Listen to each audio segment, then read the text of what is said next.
Well, hi everybody. Welcome back to another edition of Bob and Chad speed tips and whatever else we can tell you about. Um, Stories, things you don't really need to know. Whatever. We'll try to help you out the best we can. So hopefully everybody's out there having a good time. We didn't go racing last weekend, which I was perfectly fine with that because it was pretty darn chilly. Down here in Iowa, the races that did get run were definitely colder than what we used to. Because of course, the week before that weekend we had high 90-degree weather, and this weekend it wasn't the case, or last weekend wasn't the case whatsoever. So just I didn't. The only thing I really actually did was I took the dog out. We went to three different lakes and let him have fun and kind of run around. And I took some pictures and much different than not doing a whole lot or going to the races. That was quite interesting. So, what's new and exciting at Weir's Machine? Well, we've had a busy couple weeks. We had that Halloween or October Great Pumpkin Race. That's what it's called. At Fountain City a couple weeks ago. So we were there doing the trackside support, testing some new.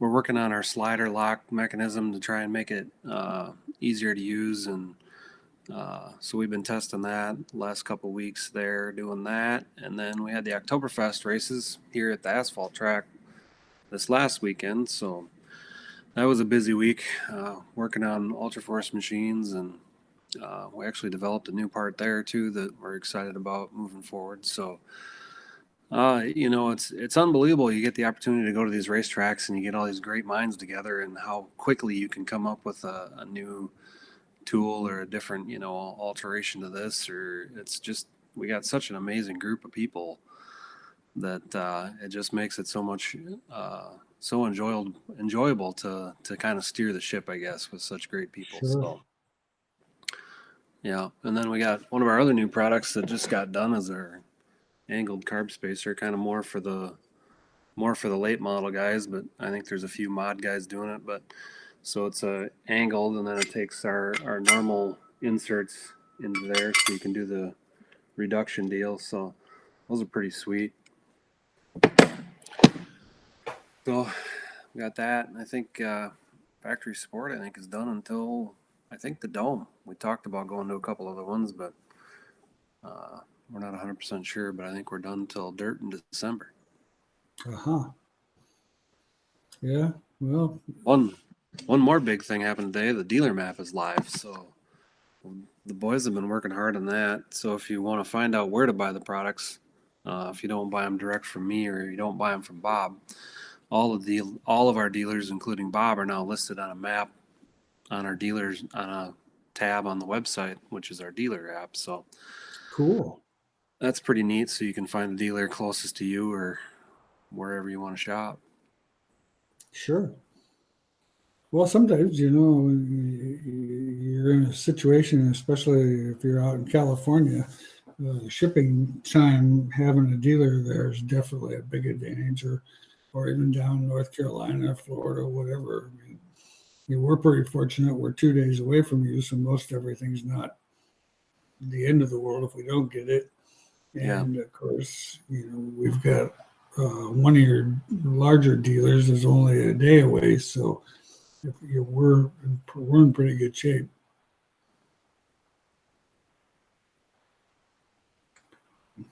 Well, if we're all ready for some questions. I know we're planning on our next show we're gonna skip and go a month at a time. So our next show is gonna be November 6th, and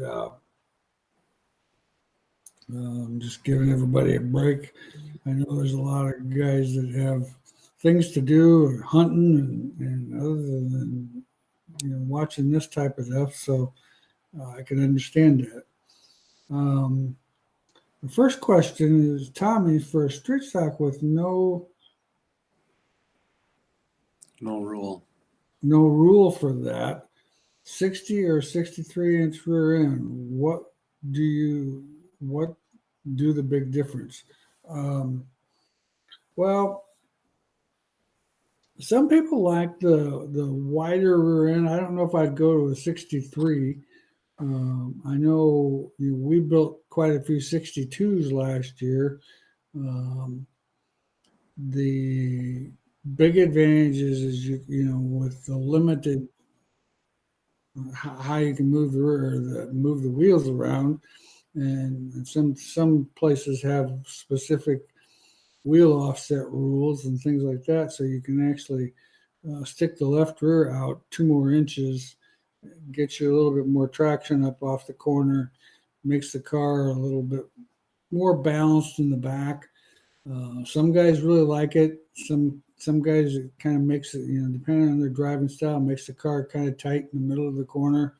So it kind of just all depends. Um, I can't say that there's a night and day difference, but I do definitely think that like a 62 definitely has an advantage if you're on a lot of dry slick stuff. Steve, I'm seeing Northern Sport Mod. If you put an 11-inch right rear spring, how much should you increase the rate from the 13? Normally, I jump it up 25 pounds. So, like if you're running a 225 13-inch, we'll actually go to a 250 if we go to an 11-inch. You wouldn't think that dropping that spring table down 2 inches on that right side would be that big a deal, but boy, it's a big change. It's like I said, sometimes I actually think that it's almost too much of a change. But I know there's a lot of guys that are running. I shouldn't say a lot of guys, but I know there's some guys running that shorter spring on the right side. 3-link car with the JBar too high on the frame causes a push. Will the JBar too high on the frame cause a push? What's your opinion, Chad? Well, I mean, the more angle you get in the J bar, it's trying to pick the left rear of the car up. So it's trying to slam it on the left or on the right front. So, I mean, yeah, probably. And, the more angle you get in that bar, the more it's going to rotate the rear end towards the tight side, towards the left. So, I mean, there is a point with everything where there's too much. So I think a lot of angle in the J bar or too high could possibly make it actually push if you get the rear end migrating too far to the left and then have it push up on the left rear frame rail and shove it on the right front too hard. So I definitely feel like that could be a situation. Yeah, I wouldn't disagree with that. I think that definitely makes sense. I agree with what Chad said, that anytime you get too much angle in anything, you're on that verge of overdoing it to a point. And I've never been a big fan of running a lot of angle on my J bar anyway, just because it's such a critical part of the car. I mean, it pretty much dictates the whole roll center of the rear of the car, and it can definitely make the car. You get a lot of angle in it, I think it makes the car erratic. It definitely doesn't go through a rough track situation good at all. No, not at all. Nope, that is for sure. Been doing any hunting, Chad? Well, I punched out on the deer tag, so I got a bear tag. I've been kind of working on that. There's 6 nights to go, so I went and reset the bait tonight, but they didn't show up. So I don't know. We'll just keep trying. But the boys are gonna bow hunt pretty hard here the next few weeks. So see if we can't get them dialed in. Good. Well, that'll be cool. Chris, what happens when you get too much spring table in the rear? Well, I think if you get too much spring table in the rear, the car will try to lay on the right rear. When you get a big difference where the right rear is way under the left rear, it goes over and kind of falls over there. that's another one of those cars that's toting the left front, and it's kind of miserable to drive, and it goes into the corner, and you get an instant push when you get back on the throttle, and then it snaps the car loose when you get halfway through the corner, and then all of a sudden it's just all hooked up, toting the left front up, and it's just I don't like to see it be more than 2 inches myself. 2 inches, in fact, my opinion, an inch would be ideal if we can regulate that. You can't always do that with what we've got to work with, but 2 inches, if you don't go over that, I think you're okay. But if you go over that, like I said, that's that car that's toting the left front, and you can't figure out why they can't keep the left front down, and why the car's tight getting in, and it just gets on the right rear so bad. Yeah, kind of exactly what we were just talking about with the JBar. That getting that kind of motion out of the spring table is going to hurt the JBar. It's going to hurt everything else, and it's just too much motion at times. We built a 4-inch drop bolt-in mount for Vanderbeek probably 10, 15 years ago, and at that time we were like, well, if 2 inches is good, 3 or 4 has got to be great. Well, it wasn't, because it made the motion and got it over there, and you have to put so much spring rate in there to stop the motion or control the motion at the end that it wasn't balanced out. So there definitely is a point of going too far on that spring table. That's why we don't offer anything more than a 2-inch drop anymore. Justin, what's the advantage of lowering the ride height on the front on a sport mod? I noticed a lot of guys are having the right front frame rail hitting the ground. Well, I think the general attitude anymore is we're running the front ends lower than what we have in the past. It just seems to be kind of the trend. It's changing the roll center a little bit by doing that, because of course, most cars were made with the front end to be a little bit taller, but once again, it gets it over on the right front, and I think it helps stick the front end better. What's your opinion, Chad? Yeah, I think that's, again, it's all a balancing act. Like if you run a stiffer spring rate and run a lower ride height, you're just manipulating the roll center to get it there and have the stiffer spring to get the transition, or a lot of guys run a really soft spring tied up. You can't do that. So that kind of gives you that play on that roll center. So it's a balancing act. There's no way that dragging that frame rail is a good situation either. So you're always flirting with getting that frame rail as low as you can to get that car to turn as good as you can. But when you're skipping across the racetrack, your right front's not compliant then anyways. So, the right front corner is the first one there. So that's usually the first one you work on when you get to the racetrack, and make sure that's happy before you start doing anything else. Yeah. Well, it pretty much dictates what all happens after that, in a sense. Let's see. A 2018 Pierce Modified currently has a 60-inch, 2-inch offset rear end. The car is set up as a UMP Pro Mod, 3-link, solid pull bar, 602 crate. Car's tight no matter what we try. If I was to put a 60-inch centered rear end and get the pull bar to the right, would that help? Shouldn't the wheel track be the same, just moving the pinion? Well, the thing of it is when you move the pinion, you're moving the roll center to the right, because you're moving where the JBar hooks. Then you're also moving your top link over to the right more. So the theory behind that deal was with that offset rear end, so that the car would, in attitude, everything ran straight, so that the rear end was straight with the transmission and in line with the rear end, or with the engine. So a lot of people went to that offset rear end, but what ended up happening is it ended up moving the JBar further to the left than it was before, and that's actually created a little bit of an issue in that situation too. We, we make a pinion mount. I don't know if do you have a quick change in that car?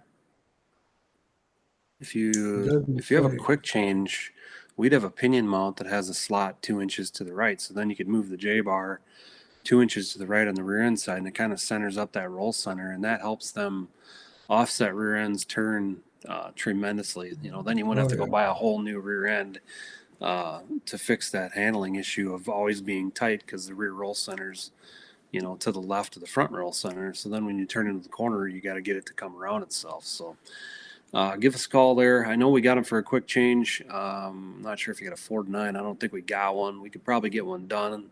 Again, it would be less money than buying a whole rear end. So give us a call tomorrow, Jason, and we can work with you there, see if we can get you dialed in. Oh, it is a quick change. Okay, yeah, perfect. So give us a call tomorrow. We call it a double right side. It's got another slot 2 inches to the right. So that's a way cheaper option than building a whole new rear end. oh yeah, by far.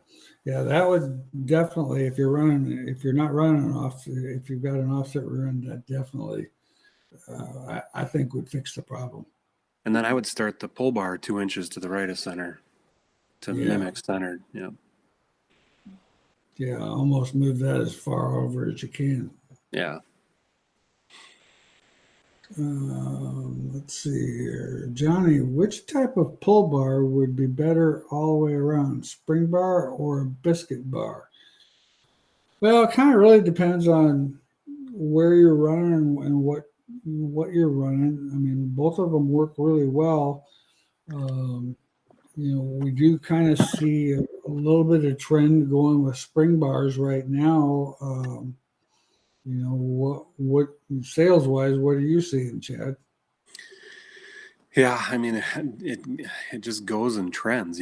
Some guy will win with a 7-puck bar, and now we're selling 7-puck closed can small biscuits like crazy. So it kind of depends on the flavor of the week. Every bar we make is all the same basic rate package. Then it becomes a matter of the longevity and your feel. So on a spring bar, they store so much energy when you let out of the throttle, they decel harder and try and shear traction. So on a spring bar, you would need more 90-10 shock. On a UMP car or a Wasota car with the sticky tire and a big horsepower, we generally always go to the spring bar just because the pucks get abused so much with that tire and that horsepower that they don't last. So I think probably 90% of the UMP world's on a spring bar. When you go to the low horsepower classes or the hard tire classes, that are less abusive, then pretty much the range is however the driver likes to feel. So, we've made just about every combination known to man, and we rated them all the same because we always end up in the same realm of graph where Right.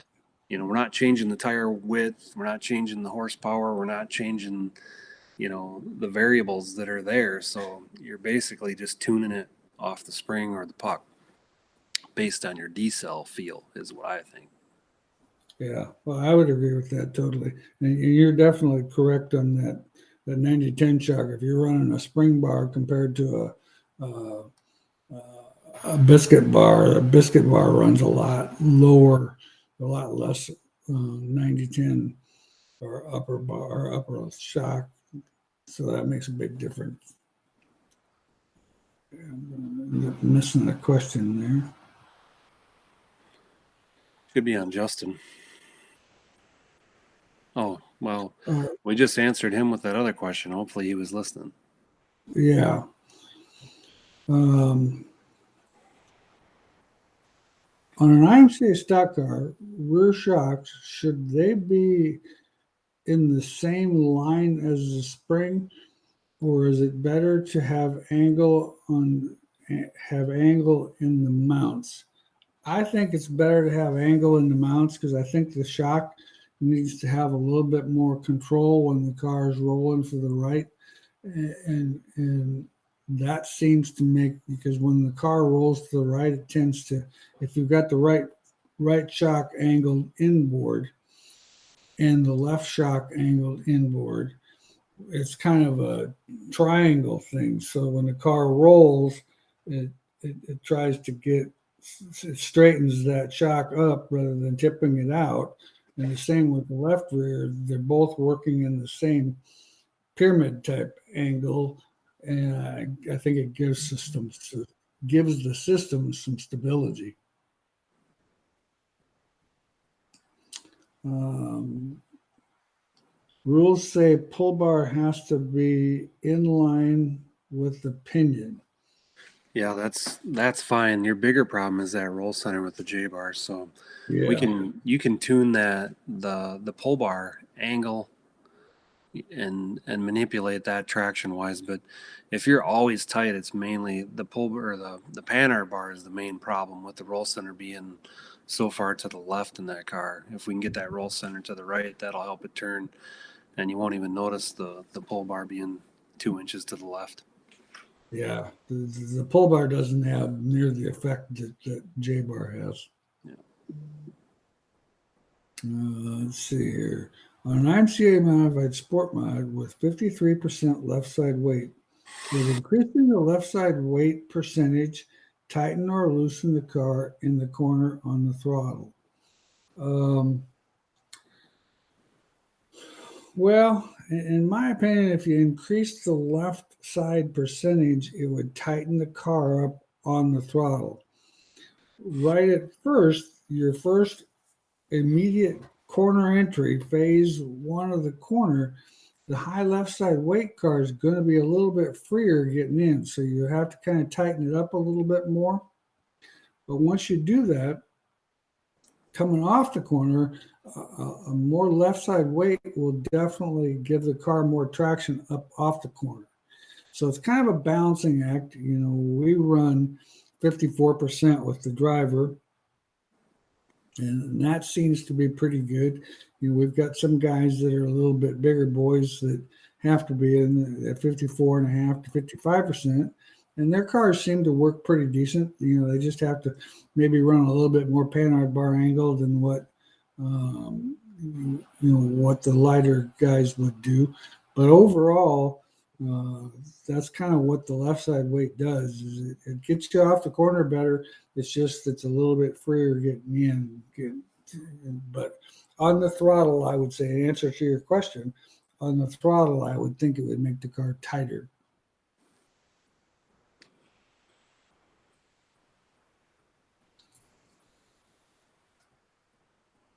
What effect would changing from a 150 left rear spring to a 125 be with Soda B mod? Um, you know the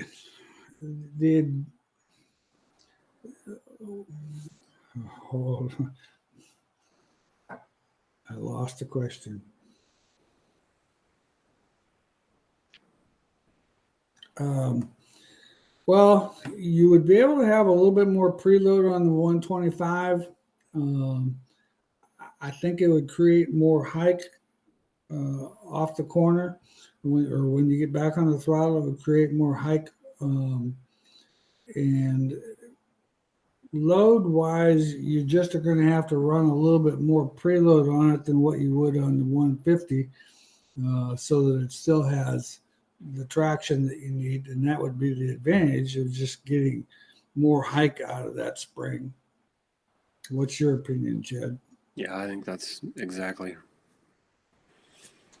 Have modifieds gone away from zero indexing suspension cages?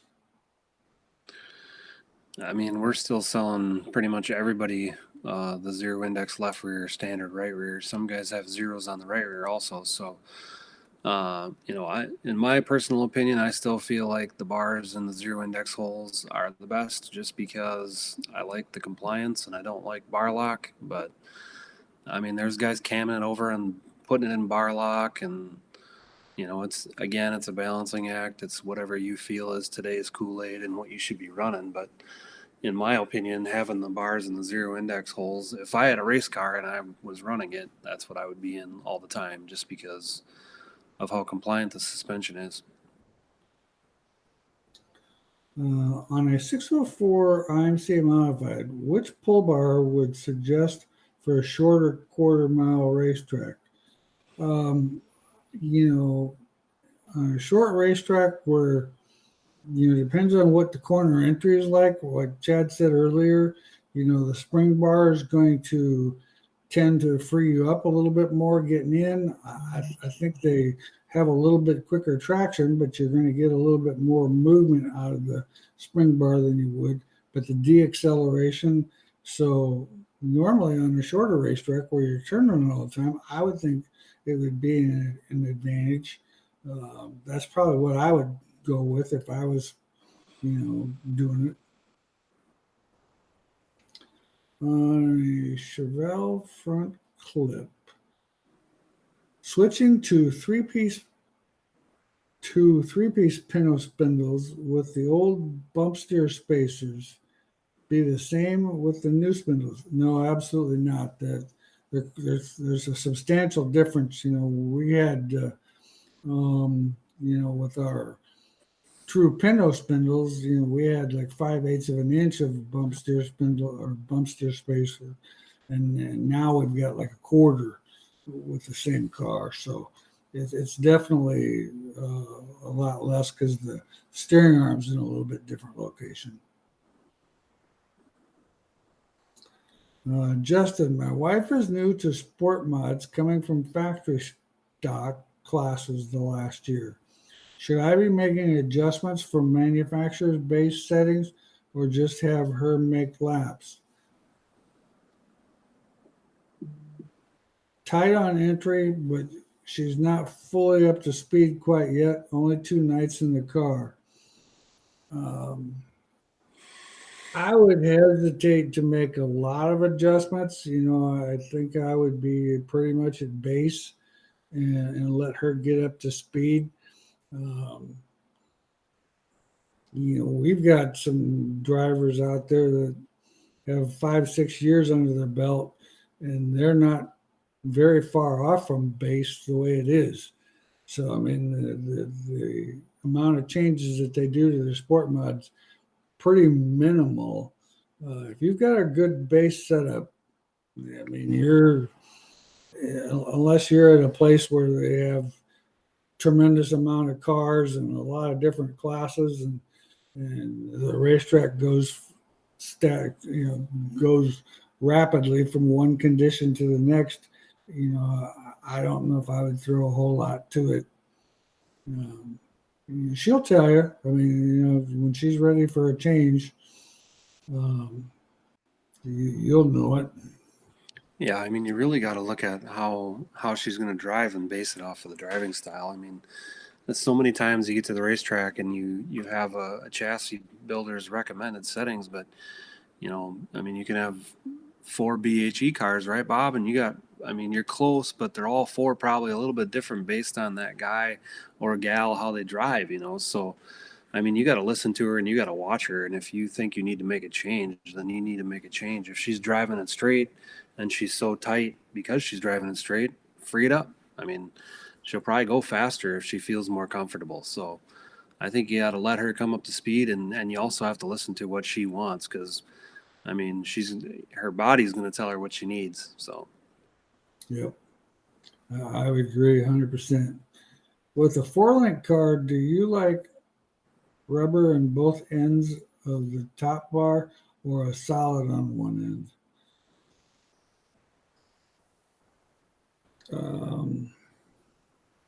I'm not sure what the question is there. Do you have? Are we talking about a pull bar or a 4-link rod? If you're talking about a pull bar, then I mean, we have biscuits on both sides. So you have basically a decel biscuit and an acceleration package. So they're on separate rods. Most bars are on separate rods. Some have a separate rod with brake side also on the pull side. I think yours are both ways, right? So it depends on the builder how they build the assemblies, but for the most part, we all have the brakes separate on a separate bushing, so that when you decel 4-link top bar, well, you can't run anything other than solid one anywhere in this country, as far as I know. But you're probably shouldn't have said that on a Facebook post. But having the I think you want the Biscuit on the top link to be in compression. So the top bar goes numb for optimum traction. Yeah, years ago we tried playing with that, and you want to talk about adding some inconsistency to something. Oh my Lord. Yeah. We never got it figured out. And I mean, it was a deal to get the biscuits to work like they were supposed to. They had to be so stiff, and it still was. It just seemed like it created inconsistency in the car. So I wouldn't recommend it. But in answer to your question, you'd want to have it so that it's got. Uh, I would think you would want to have it solid on one end and a biscuit on the other, so that it's just changing compression rather than extension. Yeah, they're solid on extension and they have a spring on compression. Yeah. Right. Jason's thanks, guys. Appreciate what you do here when the 3-link classes and sport mods left. Right now, we still have, surprisingly, to me, I think we're way ahead of what we've been.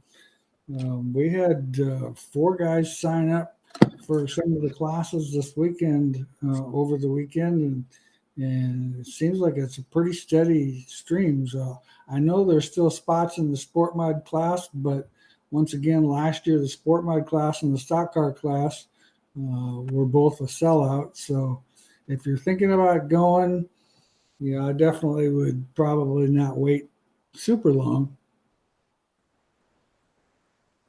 I recently saw a BHE stock car with an OD grab spring mount on the rear end. Are you still running the OD grab on the top also? With the stock car, we actually, with the sport mod, we had to go away from the OD grab cup on the right rear lower because it was creating too much of a bind in the spring, that there wasn't enough movement in the spring because the spring just bends so much. And so we had to go back to the standard one. The stock car doesn't move as much because we don't have quite as much steer, just because we don't have the angles that we run on the sport mod. So we haven't had a problem with it, and I probably would still go with that. And I know that's what we're still doing is OD grab cups on the bottom and on the top. Cameron says we run a BHE spring bar. Well, that's good, Cameron. We appreciate that. Hope everything's working out real well with it. We had a situation where they changed the color of one of our biscuits lightly. I mean, it's not a drastic difference, but there's a difference in the color. So Chad, as well as anybody, that if the driver puts the pull bar in and there's a different colored biscuit in it and it doesn't have quite the traction it was, even though they rate identical to the same, they're going to still want to go back with that old biscuit. And I don't know. And the thing it is, I trust what this driver says to the nth degree. So if he thinks there's a difference in that thing, I don't know, we're talking with the manufacturer now on what they actually changed on us without us knowing, because they rate identical, but he says there's a definite different feel. So needless to say, we appreciate you running that spring bar.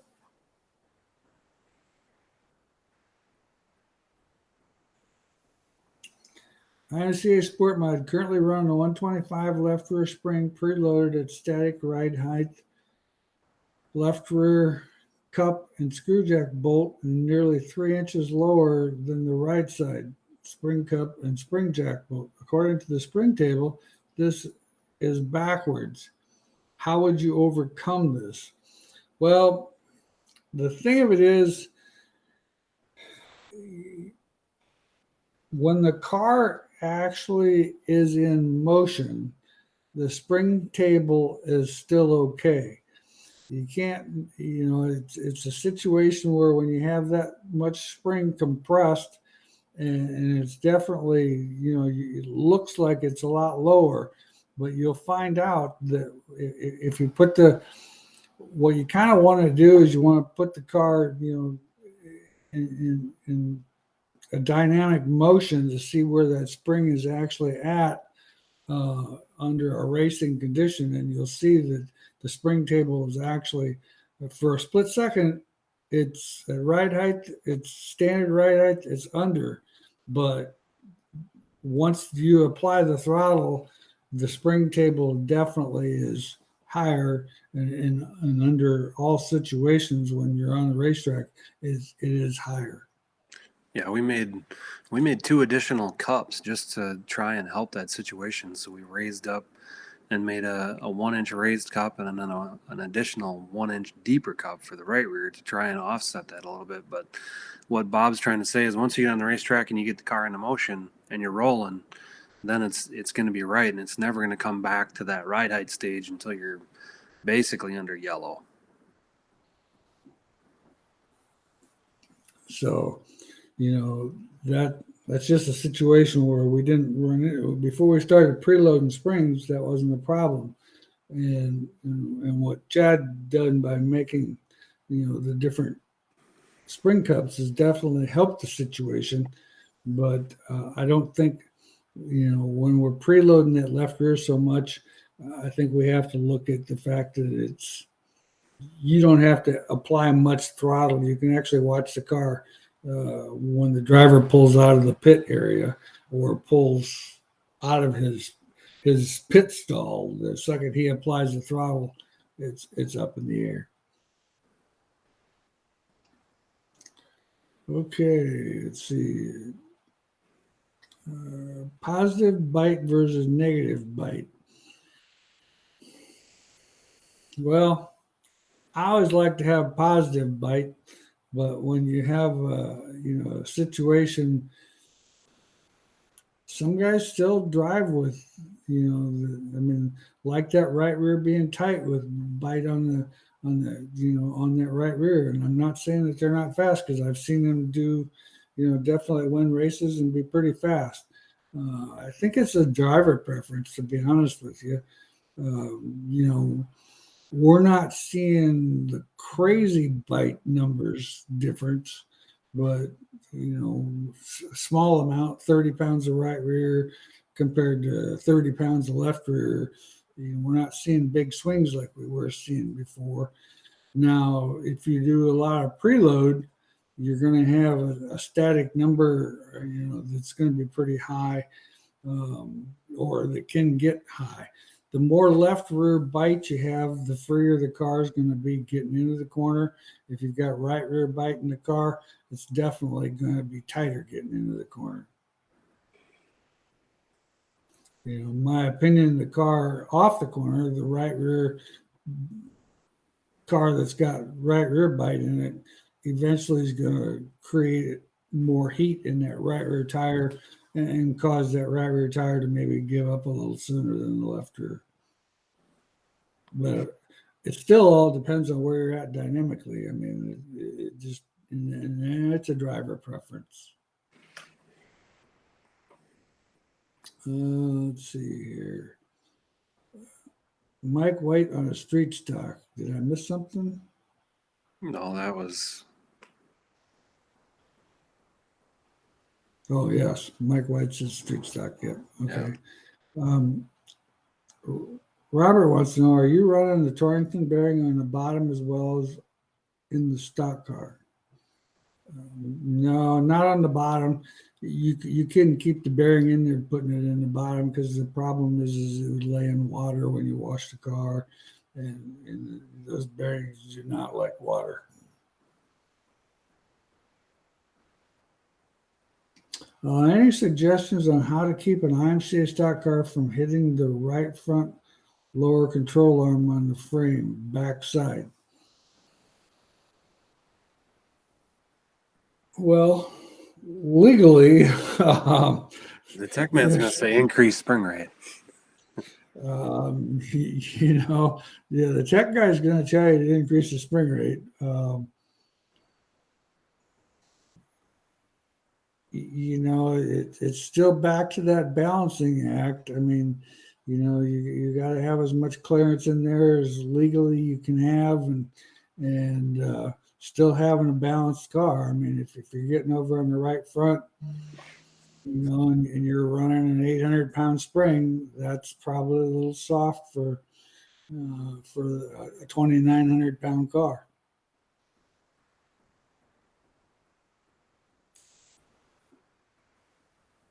You missed David McKinney.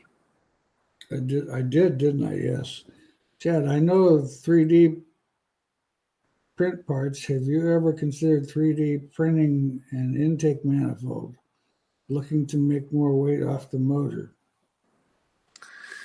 Well, I don't have printers big enough to do it, and I don't have the CAD for it, but I thought that I'm trying to remember. I've seen the question and I've been trying to think of it, but there's somebody that makes a composite intake. I don't remember if it's Edelbrock or who it is, but when we were running USMTS, there was a couple guys that had them on their USMTS motors. But I can't for the life of me remember what builder it was and what part manufacturer it was. But I don't know how much digging you've done on the old Googles, but maybe you need to fire that up or make a couple phone calls to some engine builders and ask them. Yeah, that would be pretty neat. That would take a pretty good sized printer. It's a pretty big printer, and I don't think my buddy Vic Adelbrock would give me the dimensions of the intake. He's not really my buddy. He's no longer here, I don't think, but that would be cool. Odds are they wouldn't give that away real easy. No.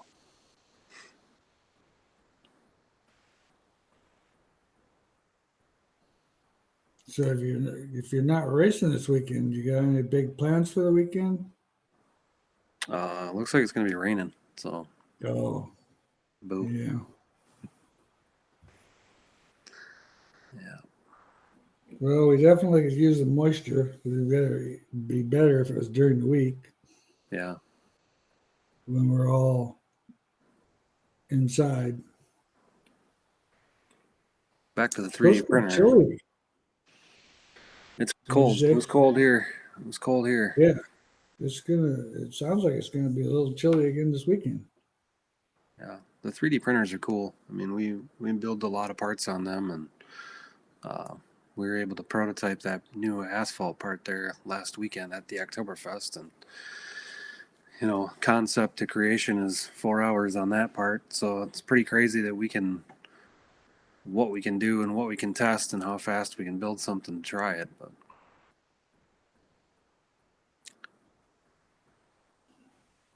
yeah. Well, my man in the shock room, he's been pretty convinced that we need one of them too.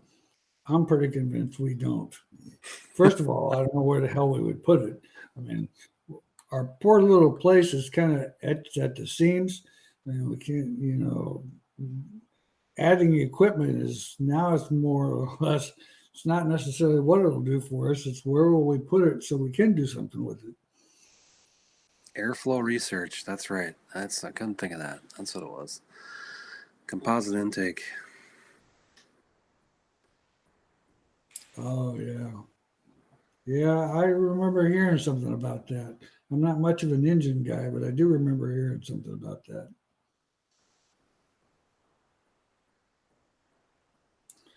Well, we got about 15 more minutes. Oh, there we got some questions. Michael, sport mod when coming out of the corner starts to go straight. The rear of the car goes bouncing side to side a little bit close. A little It does. bit dose. No, it does. That means he's off the bars or it's set up things. Yeah,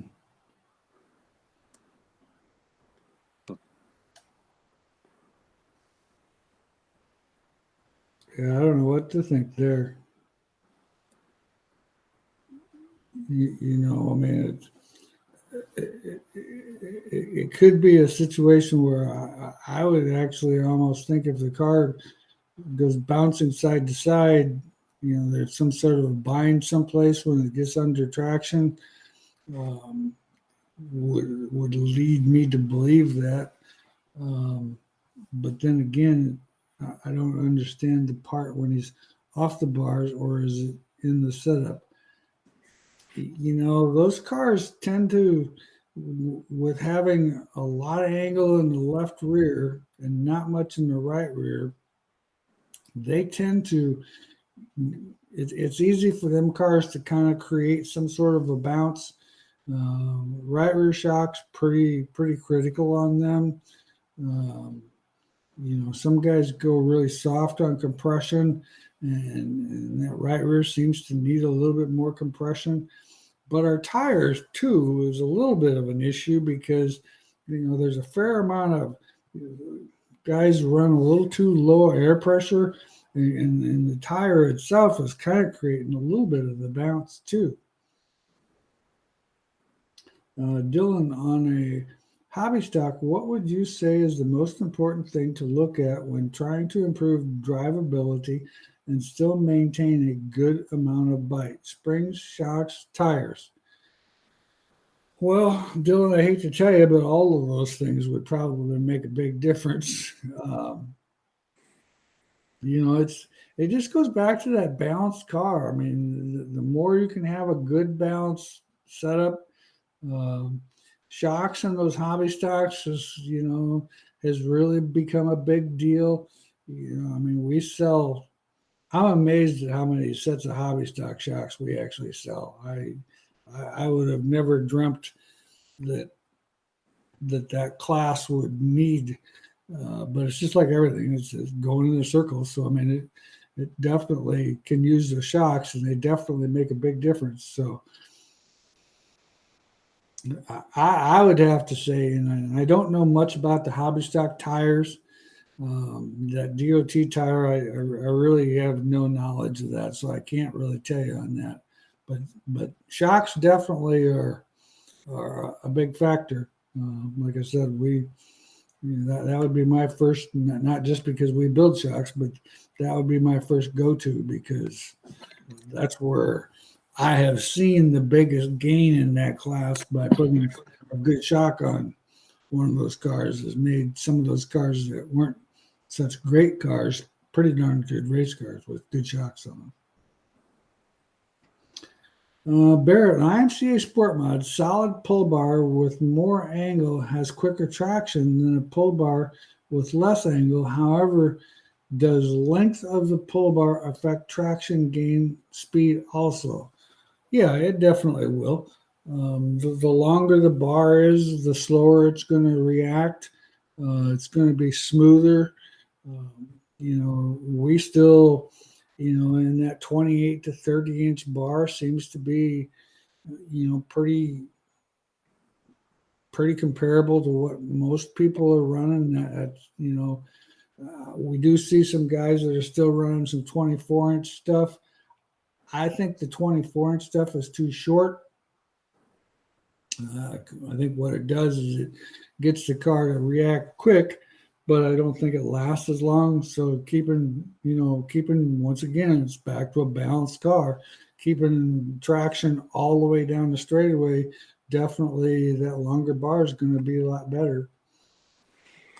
I would rather have a longer bar with a little more angle than a shorter bar with more angle, no doubt.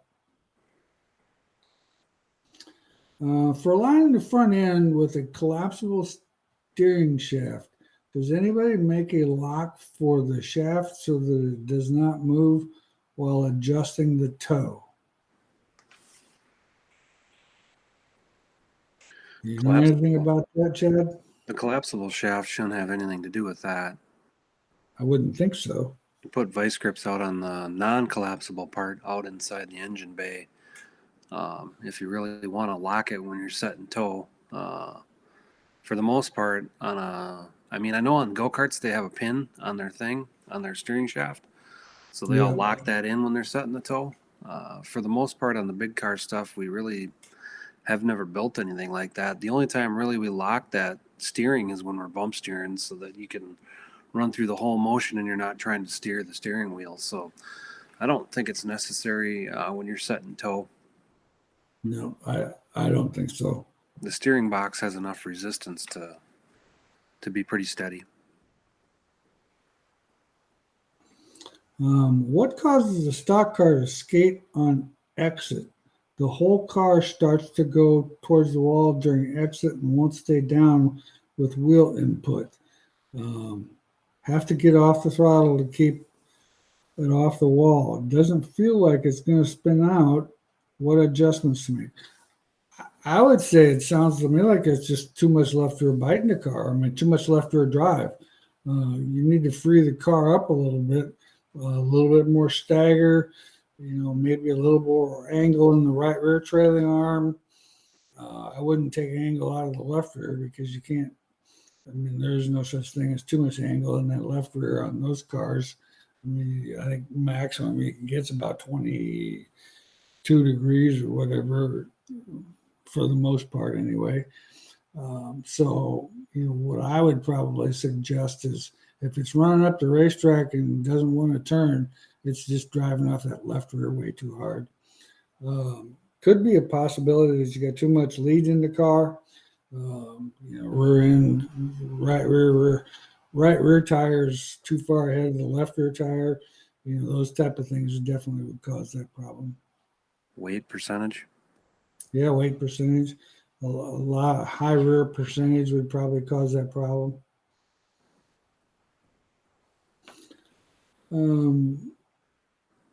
Butch, hi Bob, I have an 07 Harris Sport Mod. Where do you measure 11 inches at the top of the pull bar center line or the top of the rear end to measure for the bird cage from the bottom of the rear end to the rear end? Tacky dry slick condition.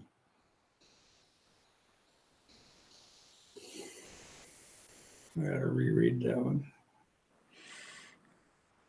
11 inches to the top of the pull bar off the center of the line of the rear end. Yep, that's right.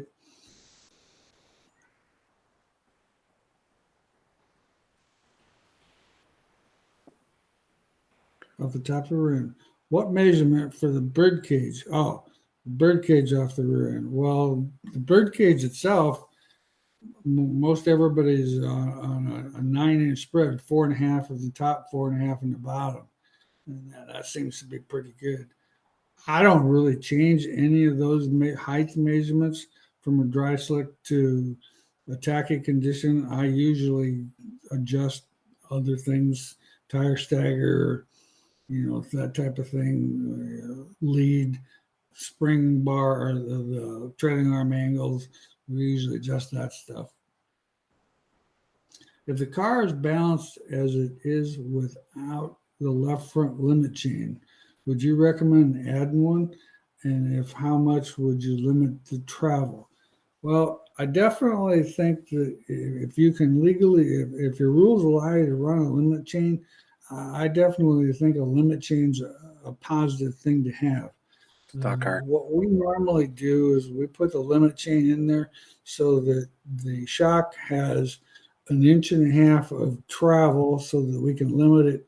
And we go 1/4 inch at a time and stay between 1 inch and 1.5 inches, depending on the track conditions that we want. The heavy racetrack, we go the 1.5 inch. Dry slick racetrack, we go to 1 inch. Are they legal on a stock car? It's got a stock car. I have no idea. Not sure. I don't think so. I mean, we don't put them on there, so I don't think they're legal. Is it left rear only? Or do they even have one on the left rear? I don't even think they have a left rear chain. No limiting chains? Well, I mean, I don't. Jake's stock car doesn't have one on it. I'm not a big rule guy, but I haven't heard that they can run them. I'm not a big rule guy. I think it's maybe that's a USRA deal that they can run a chain. I'm not sure. IMCA, I don't think you can run a chain. Yeah, USRA, they're illegal. That's what I was thinking. No chains. Chris Adams, yeah. Yeah, I was going to say I know I've never seen one on an IMCA stock car, so I couldn't say, and I haven't really been around a lot of USRA stock cars. Um, Also, how would you recommend measuring the spring table on a stock car? Well, yeah, you go ahead, Chad. How would you recommend doing that? Let me see. I think I still got my cheat sheets here. So on a stock car, and this is a drawing of a B mod, but it's basically the same. So on a spring separate suspension, you measure from the ground up to the tip of the screw jack. That's the spring table. So the spring is in the equation, and the spring cup is in the equation where where the insert is in the spring cup. So now we have this set up at 3 different drops here to manipulate that on the top cups, so you can get that tuned in better. But at ride height, after you've scaled, when you're all ready to go, you just simply measure from the ground up to that point on the back. Yeah, Rob says no chains on an IMCA stock car. I didn't think so,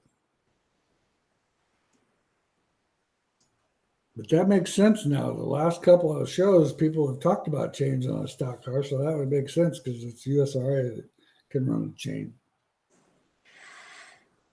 I don't know why they won't let them run a chain. I think it's a good rule. I mean, Michael says, "Hey, Bob, you said 28 to 30-inch pull bar. Do you put the mounting hole in line with the center of the axle for the pull bar?" Actually, no, I don't. Usually, we go 2 inches ahead of center.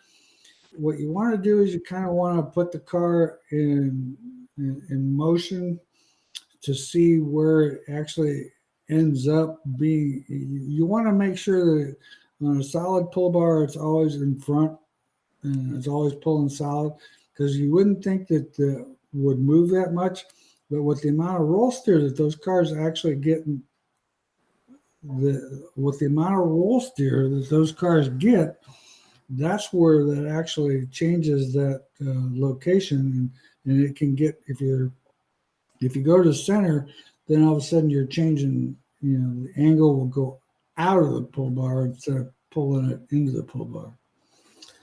Missed a question. Barrett.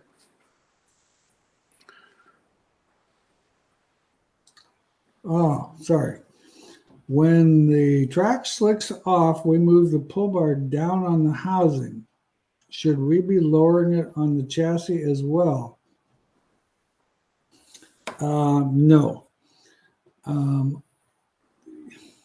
There's a kind of a general rule of thumb of keeping the angle in there, but when you lower it on the rear end, what you're actually doing is you're changing.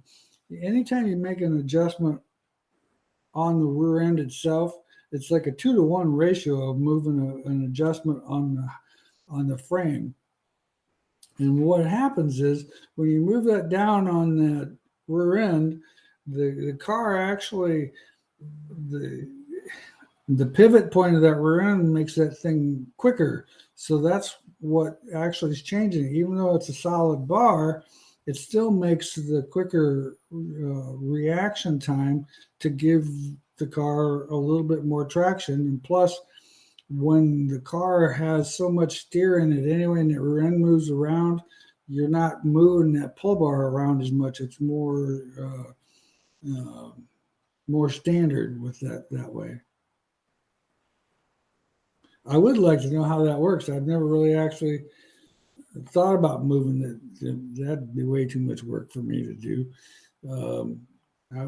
I've never thought about moving that down on the rear end, in a slick condition. But I know the guys that run that down on the rear end, when we were running spring bars, you had to run a substantially stiffer spring when you got closer to the rear end because of the leverage factor.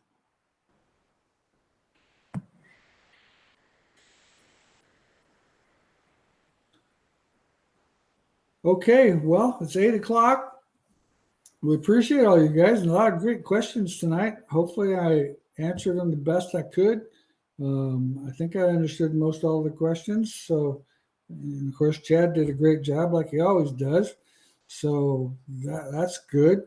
Um, we'll plan on seeing you guys in a month. Hopefully, you got a few more races left to go. I know there's a couple more races that the guys were talking about today that they were thinking about going to. And my thought was, yeah, Bob's kind of a weather guy.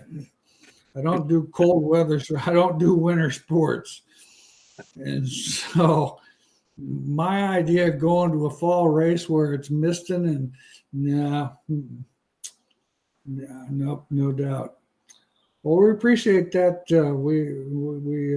We appreciate the compliments. We, like I said, we enjoy doing this. It's a lot of fun. We learn things. You guys hopefully learn some things, and we all gain some speed. All right, thanks, Chad. Yep. Thank you. Have a good night, everybody.